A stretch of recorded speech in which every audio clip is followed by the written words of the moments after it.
오늘 2021년 마지막 주일 예배를 드리고 있습니다. 1년의 마지막 주일 예배에 승리하신 여러분을 진심으로 축복합니다. 오늘 저는 올해 마지막 주일 예배를 드리면서 새해를 향해서 꿈을 꾸라 이런 말씀을 드리고 싶습니다. 왜 꿈을 꾸어야 되는가? 꿈은 목표입니다. 새해에 대한 목표가 없으면 내년에 여러분들이 이룰 게 아무것도 없어요. 기대도 없고 소망도 없습니다. 그래서 꿈이 필요합니다. 여러분 꿈이 있습니까? 내년 2020년에 꿈이 있나요? 이 꿈이 있으면은 꿈은 언젠가는 이루어집니다. 그러니까 꿈을 가져야 돼요. 그런데 하나님이 우리에게 꿈을 주시고 그 꿈을 그냥 이루어 주시는 게 아니고 꿈이 이루어지기 전에 반드시 거쳐야 될 과정들이 있는데 그것은 뭐냐면 훈련, 즉 고난입니다. 꿈을 꾸고 바로 이루어진다면 너무너무 좋겠지만은 그러나 하나님은 우리가 자격을 갖추기 전까지는 이루어 주시지 않아요. 그래서 이제 훈련도 고난도 우리에게 이제 주시는 건데 여러분 순종이라는 책 읽어보셨죠? 이 책은 우리 교회에서 하여튼 이제까지 뭐 제가 책도 소개하고 이러는데 제일 유명한 책, 가장 많이 소개한 책입니다. 저는 이 책을 읽으면서 너무 많은 은혜를 받았어요. 그래서 아마 몇 번을 읽었는지 모르는데 근데 우리 교회에서 소개도 많이 하고 이 책을 가지고 제가 세미나도 진행을 하고 또 다른 교회에 가서 이제 직분자 훈련을 1년 동안 이 책을 가지고 시키기도 하고 그렇게 했었는데 근데 우리 교회에서도 중직자를 세울 때 이 책을 가지고 또 훈련을 시켰습니다. 어제 일직을 받은 분들도 이제 의무적으로 이 책을 전부 다 읽었어요. 그런데 이 책의 저자가 존 비비어 목사님인데 이 존 비비어 목사가 대학교 시절에 거듭남을 체험했어요. 구원을 받았습니다. 그 다음에 구원 받은 다음에 4개월 뒤에 성령 충만함을 체험을 하고 또 4개월 뒤에 성령께서 비비어 목사님에게 이제 말씀을 하셨는데 뭐라고 말씀하시는가? 내가 너를 복음을 전파하도록 불렀다. 그러니 너는 어떻게 할 것이냐? 이 질문 앞에 비비어 목사가 대답하기를 주님 제가 아프리카에서 신발도 없이 또 오두막집에 살지라도 복음을 전파하겠습니다. 제가 주님께 순종하겠습니다. 이렇게 대답을 했습니다. 그러면 그 다음에 무슨 일이 일어나야 될까요? 바로 즉시 아프리카 가고 선교하고 그렇게 해야 될 텐데 이후로 이 성령의 역사, 부름을 받고 난 다음에 무려 8년 동안 그 일이 이루어지지 않았어요. 어느 교회에 들어가서 그 교회 목사님의 조수 노릇을 하면서 차를 세차하고 목사님의 구두를 닦고 또 전심부름하고 목사님 자녀들을 학교에서 데려오고 수영장 데리고 가고 이렇게 8년을 그렇게 보냈습니다. 물론 그동안에 3번을 걸쳐서 다른 교회에 이제 사역자로 신청을 했지만은 전부 다 실패했어요. 8년 동안 그 일을 하다가 그 이후에 어느 큰 교회의 청년부 목사로 자리를 옮겼습니다. 근데 이 이야기를 살피면서 제가 느낀 것은 바로 나의 얘기구나. 그리고 우리 성도들의 얘기고 우리 교회의 얘기구나. 그렇게 느꼈습니다. 우리가 신앙생활 할 때 반드시 3가지 과정을 겪게 되는데 뭔가 꿈이에요. 그 다음에 고난, 그 다음에 영광입니다. 오늘 이 3가지 과정을 이제 살피면서 여러분이 특별히 2021년 새해 꿈을 이루고 축복을 받는 해로 만드시기를 축원합니다. 자, 첫째는 하나님은 우리에게 꿈을 주십니다. 뭘 주셔요? 꿈을 주십니다. 하나님이 내년에도 여러분과 저에게 많은 꿈을 주시기를 소원합니다. 하나님이 꿈을 주시는 것은 그냥 품어라 그게 아니고 내가 그 꿈을 이루어 주겠다 바로 이런 뜻입니다. 여러분 그러면 내년에 대한 어떤 꿈을 가지고 있습니까? 부모가 자녀들에게 또는 학교에서 선생님이 학생들에게 너의 꿈이 무엇이냐 이렇게 질문을 합니다. 근데 대부분의 아이들은 나는 이런 꿈을 가지고 있습니다. 저런 꿈을 가지고 있습니다. 대답을 하는데 그 중에 간혹 나는 아무 꿈이 없어요. 이렇게 말하는 아이들이 있습니다. 그때 질문한 어른들이 뭐라고 말을 합니까? 너 뭐 때문에 사니? 너 왜 사니? 지금부터라도 꿈을 가져라. 이렇게 책망을 합니다. 여러분은 왜 삽니까? 왜 살고 있나요? 꿈이 있기 때문에. 여러분은 그 꿈을 이루기를 소망하면서 살 수 있기를 바랍니다. 만약에 우리에게 꿈이 없으면 어떻게 될까? 왜 꿈이 필요한가? 사무엘 29장 18절입니다. 함께 봅시다. 시작. 묵시가 없으면 백성이 방자에 행하거니와 율법을 지키는 자는 복이 있느니라. 여기 묵시라는 단어가 뭔가 꿈이라는 뜻이에요. 꿈이 있어야 됩니다. 꿈이 없으면 방자에 행하거니와 그랬어요. 그러면 이 방자에 행한다는 것은 무슨 뜻인가? 구속이나 억압을 벗어버린다 이런 뜻이에요. 이 뜻을 보면 좋은 것 같지만은 왜 이게 좋은 게 아니냐면은 우리가 꿈이 없으면 하나님께로부터 벗어나 버린다. 하나님을 더 이상 의지하지 않고 하나님으로부터 벗어나서 자유하는 건데, 그러나 여러분 하나님께로부터 벗어나는 것은 그건 뭐예요? 제일 큰 저주예요. 이게 절대 자유가 아니고 복이 아닙니다. 우리가 하나님을 잘 섬기기 위해서라도 이 꿈은 반드시 필요한 것입니다. 여러분은 꿈이 있습니까? 이럴 때 예라고 대답을 해야지. 아멘, 아멘, 아멘. 꿈이 있나요? 아멘. 네, 꿈이 있어야 됩니다. 내가 꿈이 없는데 억지로 그냥 대답하라고 해서 하는 게 아니고 하나님이 우리 모두에게 꿈을 주시는 거예요. 이미 또 주셨습니다. 그러니까 꿈이 있냐 물으면 자신있게 아멘 아니면 예 하고 대답을 줄 수 있어야 돼요. 내가 꿈이 있다는 대답을 자신있게 못하면서 그 꿈이 어떻게 이루어지겠어요? 자신을 가져야 돼요. 여러분 구원 받으셨어요? 우리 훨씬 더 자신감이 있어요. 죽어봐야 한다? 그런 사람 죽어볼 필요도 없어요. 구원받지 못한 사람. 하나님은 꿈을 주시는 거예요. 성경을 보십시오. 아브라함에게 꿈을 주셨고 야곱에게 꿈을 주셨고 요셉에게 모세에게 다윗에게 베드로에게 그리고 바울에게 꿈을 주셨고 저에게도 꿈을 주셨고 여러분에게도 꿈을 주셨습니다. 그리고 이미 많은 분들이 2022년에 대한 꿈을 갖고 또 그 꿈을 꿈꾸고 나가고 있음을 믿습니다. 우리 교회도 주신 꿈이 많다고 제가 말씀드렸죠. 교회가 세워진 이래 이모저모로 많은 꿈을 주셨고 저는 지금도 그 꿈을 그리면서 목회를 하고 있어요. 그러면 이제까지 준 꿈이 끝인가? 아니에요. 내년에 대한 꿈도 하나님이 계속 주시는 거예요. 만약에 제가 꿈이 없었다면, 꿈이 없이 목회했다면 이 자리에 지금 서 있을 수가 없어요. 여러분 잘 아시는 것처럼 제가 몇 년 전에 심장 수술을 했습니다. 그리고 그때 이제 건강을 위해서 목회 오랫동안 했으니까 그만두어도 되겠다. 주변에서 많은 사람들이 그만두고 이제는 쉬라 이렇게 말씀을 했어요. 그런데 저는 그렇게 할 수가 없었어요. 왜? 제가 받은 꿈이 있고 그 꿈을 이루어야 되겠다. 이루어야 할 꿈이 있기 때문에 그만 포기할 수가 없는 겁니다. 그리고 이 꿈이 있기 때문에 힘들 때마다 그 꿈이 저를 붙잡아 줍니다. 그래 나는 이 꿈을 이룰 사람이야. 우리 교회는 이 꿈을 이룰 교회야. 그것을 붙잡기 때문에 뭐 힘들고 어려워도 또 어떤 고난도 넉넉히 이길 수가 있었어요. 내년에도 믿음의 승리를 위해서는 저와 여러분이 꿈이 있어요. 제가 요즘 계속해서 설교 시간에 꿈을 꾸라, 꿈에 대한 말씀을 많이 들고 있는데 왜 그렇습니까? 새해도 다가오지만은 꿈이 있어야 우리가 사는 거예요. 꿈이 있을 때 하나님을 더 의지할 수가 있게 됩니다. 자, 그러면은 하나님이 우리에게 주신 꿈이 무엇입니까? 그 내용이 무엇이든 꿈은 포기하지 않는 사람을 통해서 이루어지는 거예요. 여러분 믿음을 가지십시오. 꿈은 반드시 이루어집니다. 그러니까 꿈을 가져야 이루는 거예요. 갖지 못하면 이룰 수가 없어요. 그리고 그 꿈은 뭐라고요? 하나님이 이 꿈을 우리에게 주시면서 내가 이 꿈을 이루어 주겠다. 하나님의 강력한 의지의 표현이 바로 꿈이에요.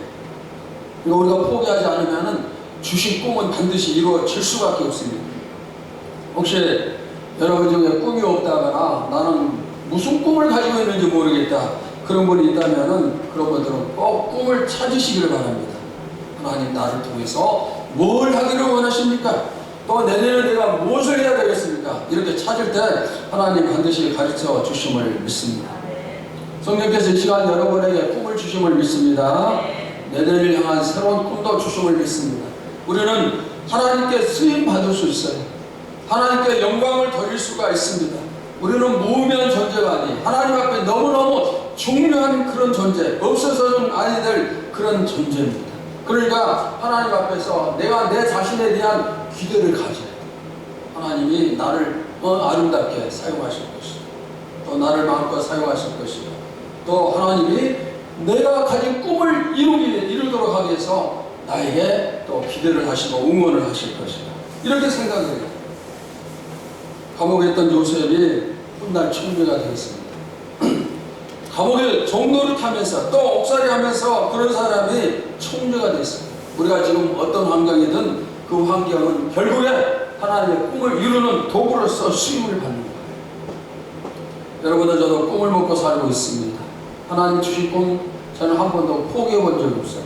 의심해 본 적도 없고, 만약에 꿈이 없으면 우리가 이 험한 세상에서 어떻게 살아가겠습니까? 그래서 꿈을 주신 하나님께 감사와 영광을 돌립니다. 두 번째, 하나님은 우리에게 고난을 주십니다. 이스라엘이 애굽에서 해방되었어요. 그들이 들어갈 땅은 젖과 꿀이 흐르는 가나안 땅입니다. 그때 백성들은 꿈에 부풀었습니다. 그러나 그들을 기다린 것은 광야였습니다. 여기서 광야는 고난을 말합니다.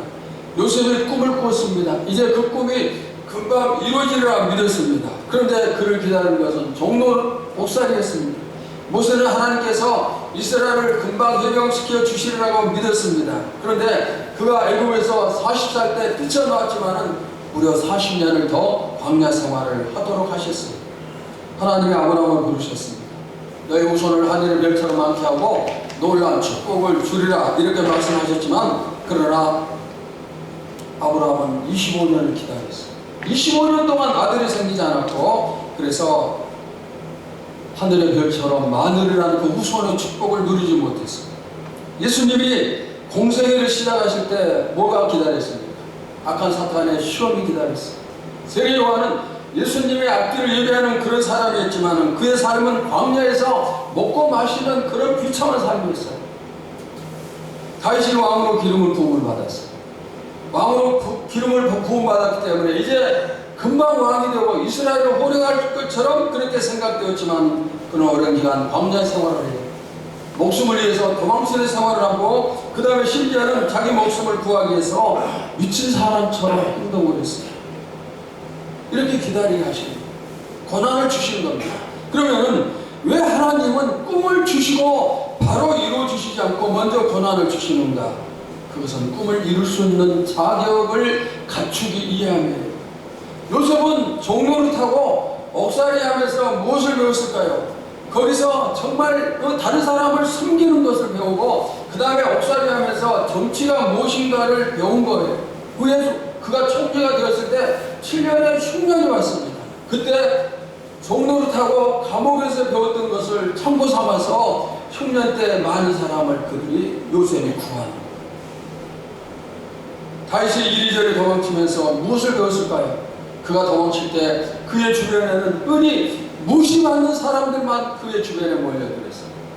병든 사람, 음이 많은 사람, 또 욕을 먹는 사람, 가난한 사람, 별 볼일 없는 사람, 비주류의 사람들이 다윗 주변에 몰려들었고, 다윗은 그들과 함께하면서 어려운 사람들의 생활을 알게 된 거예요. 그래서 그가 훗날 성군이 될 수가 있었어요. 만약에 요셉이 꿈을 꾼 적 바로 총리가 되고 다윗이 기름 부음을 받은 지 바로 왕이 되었다면 절대로 좋은 총리와 성군의 왕은 힘들었겠죠. 오늘 여러분의 고난, 즉 광야의 생활이 힘들고 어렵겠지만은, 그러나 꿈을 이루기 위한 과정임을 기억을 하시기 바랍니다. 광야는 어떤 곳이에요? 힘든 곳이에요. 광야는 광야 생활하는 것만으로도 불평과 불만이 쏟아 나올 수밖에 없는 그런 생활이에요. 우리가 이스라엘 백성을 욕하지만은, 그러나 한번 생각해 보십시오. 그들은 40년 동안 만나만 먹고 살았어요. 자, 여러분들이 더도 말고 일주일 동안만 한 가지 반찬으로 식사를 한다고 해봅시다. 아침에도 김치, 점심에도 김치, 저녁에도 김치, 그 다음날도 하루 종일 김치, 일주일 내내 이 한 가지로 밥을 먹으면 감사가 나올 거예요. 그런데 이게 1년이 가고 2년이 가고 10년이 가고 20년이 가고 40년이 가도록 한 가지 반찬만 가지고 밥을 먹는다. 그러면 불평불만 하지 않겠어요? 그래도 감사하겠습니까? 이스라엘 백성들은 그랬어요. 40년 동안 만나만 그냥 먹는 겁니다. 그러니 불평불만 나올 수밖에 없어요. 그들이 또 사는 광야는 어떤 겁니까? 상막하고 메말라버린 그런 황폐한 땅입니다. 거기서 40년을 살고 그리고 그들이 사는 집도 없어요. 수시로 이사 다니면서 천막을 치고 거기서 생활을 하고 오로지 한 가지 음식만 먹고 여러분 감사할 수가 없어요. 40년 동안 같은 옷만 입고 살 수가 있습니까? 가끔 새로운 음식도 먹고 새로운 옷도 사서 입고 또 가끔은 여행도 다니고 그렇게 해야 되지 않겠어요? 그런데 한 곳에서 그들은 고통을 당했어요.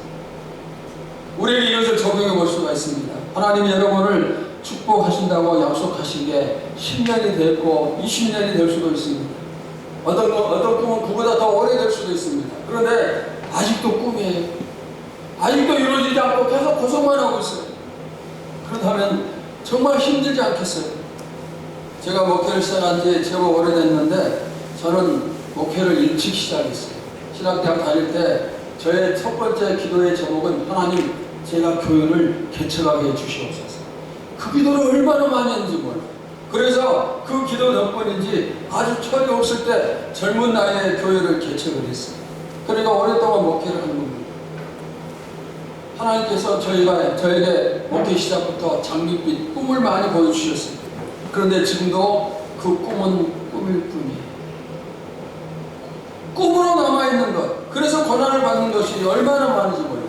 물론 그 중에는 또 많은 꿈들이 이루어진 것도 사실이지만 아직도 고난받는 꿈이 계속되고 있습니다. 그런데 여러분, 아무리 꿈이 이루어지지 않고 고난을 계속 받는다 할지라도 거기에는 전부 다 이유가 있습니다. 무의미한 꿈은 하나도 없습니다. 하나님이 그냥 의미 없이 고생시키는 것은 한 가지도 없어요. 전부 다 꿈을 이루기 위해서 하나님이 훈련을 시키시는 거예요. 그 훈련이 누구는 10년도 되고 누구는 40년도 되는 거예요. 또 종류에 따라서 어떤 훈련은 빨리 끝나고 어떤 것은 오래 걸리는 겁니다.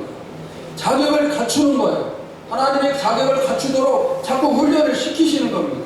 그렇기 때문에 이런 고난은 언젠가는 반드시 끝이 나게끔 되어 있습니다. 누구도 예수님조차도 마찬가지예요. 고난이 없이 영광에 바로 이르는 사람은 한 사람도 없어요. 하나님이 꿈을 주시고 그 다음에 고난을 주시고 그 다음에 영광을 주시는 거예요. 성경의 모든 성공자들, 승리한 사람들 아무리 찾아봐도 고난 없이 바로 영광 받는 사람은 한 사람도 없어요. 모든 성공자들이 고난을 거쳤습니다. 고난이 힘들지만은 잘 참고 견딤으로 결국에는 꿈을 이뤄내는 거예요. 그러니까 우리도 마찬가지고 교회도 마찬가지예요. 오늘의 눈물을 참고 이기면 내일은 기쁨이 다가온다네. 자, 우리 한번 따라서 합시다. 오늘의 눈물을 참고 이기면 내일은 기쁨이 다가온다네. 오늘 참아야 돼. 오늘 이겨야 돼. 그러면 내일은 기쁨, 영광 하나님이 주시는 겁니다. 자, 그 다음에 고난을 주시는 또 한 가지 이유가 있어요. 무엇인가? 우리를 시험하기 위한 시험입니다. 우리의 꿈이 이루어지려면 하나님의 시험을 통과를 해야 되는데 거기서 승리할 때 이루어지는데 하나님 우리에게 고난을 주시면서 네가 이 고난 앞에서 누구를 바라보는가 내가 보겠다. 이렇게 작정하시고 살피시는 겁니다. 고난이 올 때 어떤 사람은 하나님을 바라보고 어떤 사람은 세상과 환경을 바라봅니다. 요셉의 고난 중에 누구를 바라보았습니까? 하나님만 보았어요. 그러니까 그가 보디발의 집에서 종노릇을 할 때 보디발의 아내가 끊임없이 요셉을 유혹을 했지만 하나님을 바라보는 요셉이 거기에 넘어갈 수가 없어요. 12명의 정탐꾼이 가나안 땅을 정탐을 합니다. 그들이 그곳에서 본 것은 거인처럼 장대한 그런 사람들을 봤습니다. 그들이 돌아온 다음에 10명은 그 땅은 장대한 거인들이 사는 땅이니 우리가 점령할 수 없다. 그러나 나머지 2명은 아니다, 우리가 그 땅을 점령할 수 있다. 이렇게 정반대의 보고를 했어요. 40일 동안 똑같은 땅을 그들이 정탐했지만 왜 이런 차이가 있는가? 10명은 세상을 보았어요. 환경을 보았습니다. 자신들의 안위를 보았어요. 그러나 반대로 2명은 세상 보지 않았어요. 오직 하나님만 바라보고 자신들의 안위도 생각하지 않았습니다. 그러니까 결국에 10명은 실패, 2명은 성공해. 누구를 바라보는가? 하나님을 바라봐. 지금 여러분이 어떤 힘든 일 많이 있겠죠. 그런데 그 순간에 그거 보면 안 돼요. 정말 그럴 때 힘들수록 더 하나님을 바라봐. 하나님을 바라봐. 고난이 올 때 실패하는 이유는 바로 여기에 있습니다. 우리는 나의 생사화복이 하나님께 달려있음을 분명히 믿는 사람들이에요. 그러니까 환경은 상관없어요. 환경이 광란이든 환경이 아니면 축복이든 상관없어요. 그거 바라볼 필요가 없기 때문에 하나님만 보면 되는 거예요. 왜? 고난을 주시는 분도 하나님이시고 거두시는 분도 하나님이시고 축복을 주시는 분도 축복을 거두시는 분도 하나님. 모든 것이 하나님께 달려있어요. 생사화복을 누가 주관하세요? 하나님이 주관하세요. 그러니까 우리는 하나님만 바라봐야 돼요. 여러분 이 시간에도 하나님을 바라보시고 특별히 내년에는 올해보다 더 하나님에 집중하시기를 바랍니다. 여러분의 꿈이 이루어짐을 믿습니까?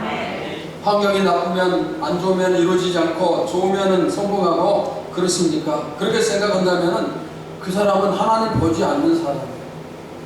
옛날에 이런 말 많이 했어요. 개천에서 욕난다는 말을 많이 했는데 지금은 그런 말이 쏙 들어갔어요. 왜? 자식들 뒷받침하는데 돈이 많이 들어요. 그래서 돈이 많은 집은 자식들을 잘 뒷받침을 하고 그러니까 그이들은 잘 성공할 수가 있고 또 뒷받침하지 못하면 성공하기 어려운 세상입니다. 로스쿨 돈 없으면 아무도 다니지 못해요. 공부 잘한다고 해서 다니는 게 아니고 돈이 있어야 돼요. 의과대학 대부분 돈 많은 집에 자녀들이 가는 그런 시대. 그래서 지금 이 시대는 가난하면은 개천에서 용날 수가 없다 이렇게들 얘기하는데 여러분 어떻게 생각을 하세요? 저는 한 번도 그렇게 생각해 본 적이 없어요. 왜 그렇습니까? 하나님이 주관하심을 믿으면은 그런 생각 안 합니다. 하나님이 주관하시는 거예요. 얼마든지 지금도 개천에서 용이 날 수가 있어요. 힘들 때 세상 바라보면 넘어져요. 힘들 때 환경 바라보면 이길 수 있는 방법이 없어요. 그때는 꿈이고 뭐고 전부 다 포기하게 되는 겁니다. 그래서 사탄은 자꾸 우리가 어려운 환경을 바라보게끔 만드는 겁니다. 우리 눈앞에 자꾸 어려운 일이 생기게끔 하는 거예요. 그러나 믿음의 사람은 그걸 물리치고 하나님 바라보는 거예요. 하나님께 시선을 향하는 거예요. 고난 뒤에 그 고난을 이기면은 반드시 성공이요 영광입니다. 그러니까 하나님 보시는 거예요. 성공은 누가? 하나님이 주시는 거예요. 저는 아직 2022년이 오지 않았지만은 내년에도 또 분명히 우리는 힘들 거라 생각을 해요. 왜? 해마다 그러니까. 고난 없는 세상은 없기 때문에. 내년에 힘들겠지만은 그러나 힘들어도 우리가 이제까지처럼 하나님을 또 바라보며 나간다면은 내년에도 능히 승리함을 믿습니다. 시선을 하나님께 두는 자는 승리하게끔 되어 있어요. 오늘 여러분의 시선이 특별히 하나님을 향하시기를 축복합니다. 그 다음 세 번째, 고난이 올 때 어떻게 대처를 해야 되는가? 자, 고린도후서 4장 17절, 18절 우리 다 같이 봅시다. 시작. 우리가 잠시 받는 환난에 경한 것이 지극히 크고 영원한 영광에 중한 것을 우리에게 이루게 하느니 우리가 주목하는 것은 보이는 것이 아니요 보이지 않는 것이니 보이는 것은 잠깐이요 보이지 않는 것은 영원하니라. 자, 여기 보시면 17절에 우리가 잠시 받는 그랬어요. 이 말의 뜻은 뭡니까? 고난을 잠시 받는다는 거예요. 다시 말하면 고난은 금방 뭐예요? 끝나요.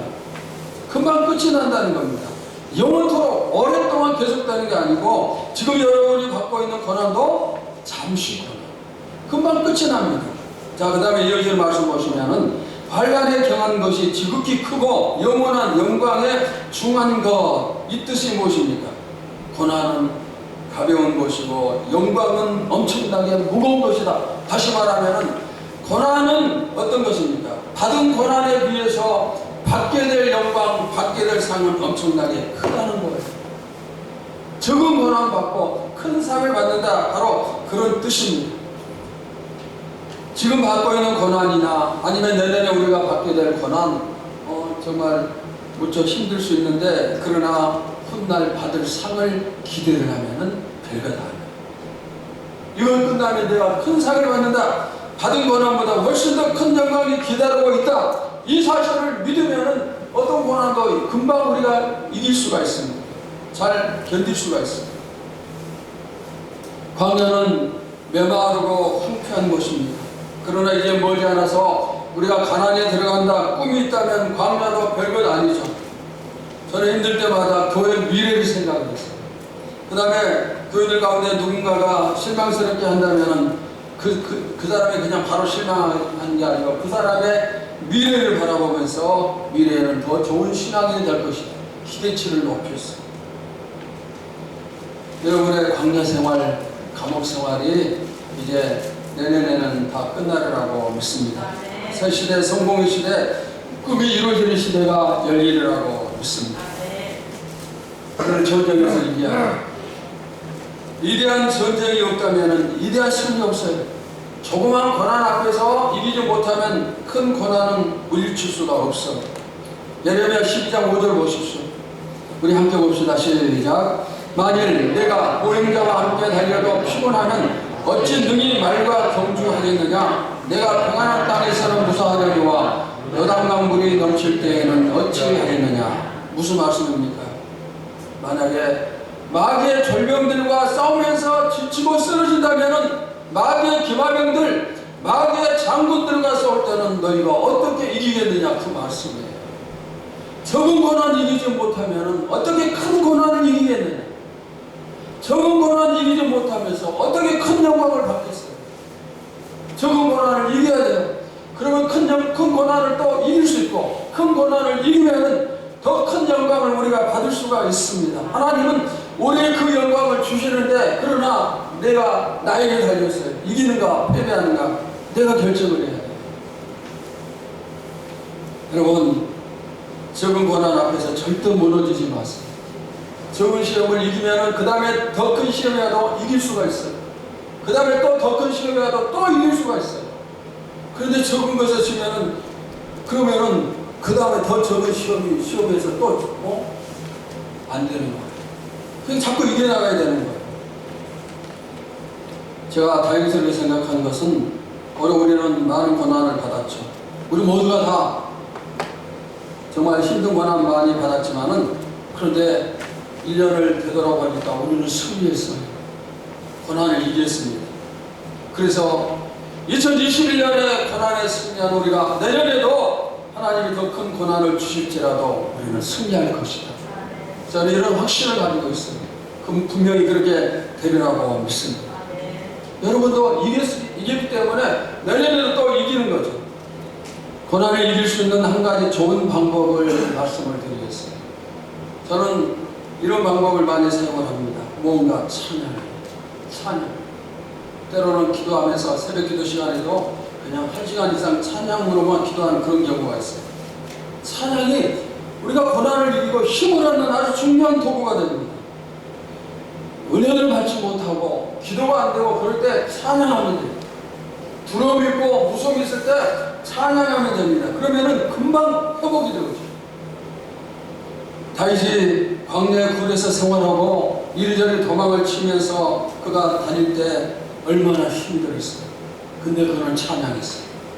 시편의 기록 가운데 다윗의 기록이 정말 많이 나오고 있는데, 다윗의 대부분의 기록은 전부 다 뭐예요? 찬양하는 겁니다. 주님을 찬양하는 거예요. 여러분, 힘들 때 찬양하면 힘이 생겨요. 두려울 때 찬양하면 마음이 안정이 되고 두려움이 다 없어지게 됩니다. 은혜를 받지 못할 때 찬양하면 은혜 받을 수 있는 마음으로 바뀌는 겁니다. 그러니까 찬양을 사랑합니다. 수시로 찬양하고 수시로 또 찬양을 듣고, 그러면서 또 말씀을 가까이. 제가 올 한 해 동안 여러분에게 몇 가지 하자고 얘기했어요. 오직 성경, 그 중에 하나, 오직 성경. 1년 동안 성경 일독을 하라고 그랬습니다. 근데 일독을 하고 교회에다 보고하라고 했는데, 이미 일독을 한 사람 많겠지만 저한테 성경 일독했다고 얘기한 사람은 한 사람도 없어요. 그래서 성경을 일독을 했는지 안 했는지 모르겠다, 그런 생각이 드는데, 어젠가 한 사람이 저희 와서 성경 읽도록 얘기한 사람이 있었어요. 그래서 정말 기분이 좋았어요. 그래도 순종하는 사람이 있구나. 찬양을 사랑하면은 우리가 이겨요. 그리고 또 성경을 가까이 하고, 그러면은 말씀이 또 우리에게 깨우침을 주고, 그래도 우리가 승리할 수 있음을 믿습니다. 여러분 모두 다 찬양을 사랑하시기를 축원합니다. 찬양을 정말 사랑하시기를 주님의 이름으로 축원합니다. 찬양은 뭐예요? 고난을 이기는 최고의 무기예요. 자, 우리 그런 의미에서 찬양하는 내용으로 찬양합시다. 찬양하라 내 영혼아, 찬양하라 내 영혼아, 내 속에 있는 것들아 다 찬양하라. 힘들고 어려울 때는 무조건 뭐? 찬양. 그냥 목소리가 좋아서 하는 게 아니고, 목소리가 좋든 나쁘든 마음을 모아서 하나님께 찬양하면은 하나님이 그 찬양 받으시는 거예요. 그리고 이 찬양의 효과는 찬양하는 즉시 효과가 나타나요. 때로는 고속도로나 이럴 때 혼자 운전할 때 두려운 마음이 생기죠. 그러면 저는 그때 찬양. 그러면 금방 가셔요. 자, 그 다음 네 번째, 2022년에 우리는 100% 승리합니다. 아멘입니까? 아멘. 여러분은 내년에 100% 승리함을 믿으시기를 바랍니다. 아멘. 우리 가운데 패배자가 한 사람도 없음을 믿습니다. 아멘. 여러분 모두 다 승리자가 되고 성공자가 됨을 믿습니다. 아멘. 왜? 하나님이 우리에게 승리를 약속하신 말씀들이 성경에 너무너무 많아요. 자, 몇 가지 예를 들면 고린도후서 2장 14절입니다. 다 같이 봅시다. 시작. 항상 우리를 그리스도 안에서 이기게 하시고 우리로 말미암아 각처에서 그리스도를 아는 내세를 나타내시는 하나님께 감사합니다. 여기 보시면은 항상 뭐예요? 이기게 하시고, 내년에도 이기게 하시고. 자, 로마서 3장 8장 35절도 시작. 누가 우리를 그리스도의 사랑에서 끊으리요? 환난이나 공고나 박해나 기근이나 적신이나 위험이나 칼이라. 자, 이 말씀은 누가 우리를 그리스도의 사랑에서 끊으려? 누구도 끊을 수가 없어요. 누구도 끊을 수가 없어요. 주님은 우리가 패배하는 모습을 보고 계시지 않아요. 우리의 승리를 주시는 분이에요. 그러니 누구도 우리를 주님의 사랑과 그리고 하나님의 목적에서 끊을 수가 없어요. 자, 로마서 8장 37절도 시작. 그러나 이 모든 일에 우리를 사랑하시는 이로 말미암아 우리가 넉넉히 이기느니라. 겨우 이기는 게 아니고 넉넉히 너끈히 충분하게 뭐예요? 이기느니라. 아멘. 우리는 충분하게 이겨요. 내년에 여러분 모두 다 언제나 승리, 충분한 승리를 할 수 있음을 믿습니다. 넉넉히 너끈히 이기는 거예요. 고린도전서 15장 57절도 시작. 우리 주 예수 그리스도로 말미암아 우리에게 승리를 주시는 하나님께 감사하노니. 누가 우리에게? 하나님이 우리에게 승리를 주시는 거예요. 내 힘으로 승리하나? 아니에요. 내 힘으로는 백전백패지만은 하나님이 함께 하시면 우리는 백전백승. 하나님이 우리에게 승리를 주시는 거예요. 우리는 반드시 승리해요. 패배할 수가 없어요. 이미 주님이 승리하셨고 우리는 그 길을 따르는 겁니다. 그러니까 승리는 누구예요? 승리는 내 것이었어요. 승리는 내 것이에요. 우리는 이미 결과가 정해진 싸움을 하고 있어요. 그런데 이렇게 승리한 내 것임에도 또 결과가 정해져 있음에도 불구하고 그 싸움에서 가끔은 패배하는 사람도 나오고 얼마나 안타까운지 몰라요. 여러분은 그러지 마시기 바랍니다. 그동안 너무 오랫동안 고난을 받았기 때문에 승리에 대한 열망이 식어버렸을지 모릅니다. 내가 30년, 40년 병치하면은 얼마나 힘들겠어요. 그러니까 포기할 수도 있어요. 30년, 40년 축복을 사모했지만 늘 절절매고 그러면은 또 그것 축복을 포기할 수가 있겠죠. 그런데 우리만 그런 게 아니에요. 우리만 길게 기다린 게 아니었어요. 아브라함은 몇 년? 25년 기다렸어요. 요셉은 13년 기다렸습니다. 모세는 무려 40년을 기다렸어요. 얼마나 오래 기다렸습니까? 그런데 그 기다림 끝에 그들이 승리했어요. 우리도 기다림이 길어진다 할지라도 긴 세월을 기다렸다 할지라도 결국에는 승리함을 믿습니다. 누구든지 다 승리하는 거예요.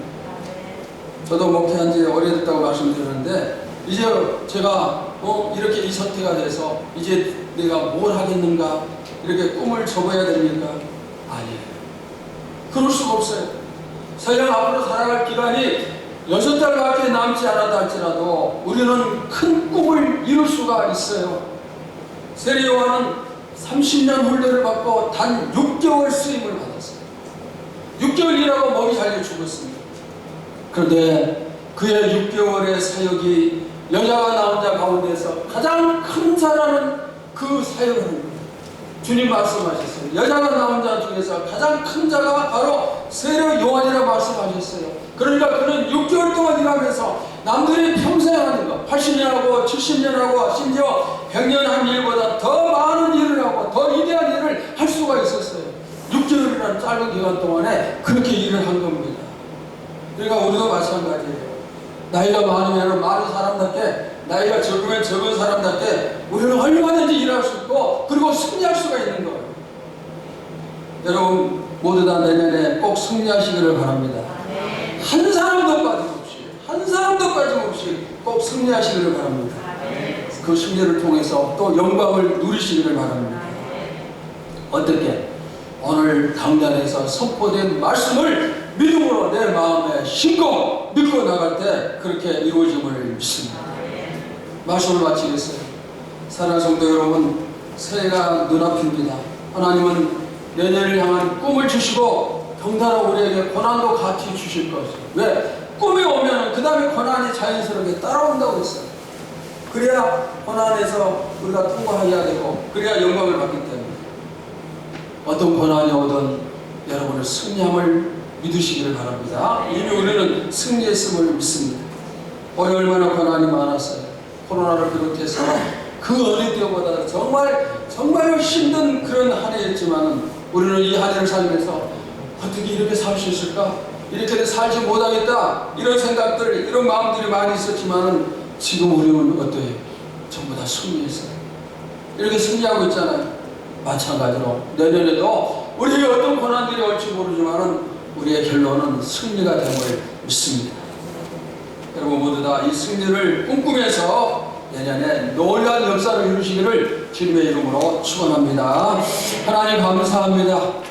이 한 해를 마치면서 마지막 주일날 예배를 드리면서 내년을 향해 꿈을 꾸고 또 고난이 올 때 그 고난을 견디면서 승리해서 영광을 받으라는 말씀을 주셨습니다. 아버지 하나님, 올해 우리에게 많은 어려움이 있었고 고난이 있었지만 그러나 힘들었지만은 오늘 1년을 되돌아보니 우리는 승리자가 되었습니다. 승리자가 되어서 이렇게 하나님께 예배를 또 드리고 있습니다. 올해 우리가 승리한 것처럼 내년에도 우리의 꿈이 이루어짐을 믿습니다. 어떤 고난이 주어지든지 능히 이기고 능히 견뎌서 결국에는 상을 받고 영광을 받게 됨을 믿습니다. 이런 일을 하나님께서 이루어 주시기 위해서 미리 1년 전에 말씀을 선포하게 해서 하셨음을 믿사오니 오늘 말씀을 우리 마음에 품고 나가면서 내년에는 올해보다 더 놀라운 승리를 이루고 놀라운 역사를 만들어가게 하여 주시옵소서. 살아계신 예수님의 이름으로 기도하옵나이다. 아멘.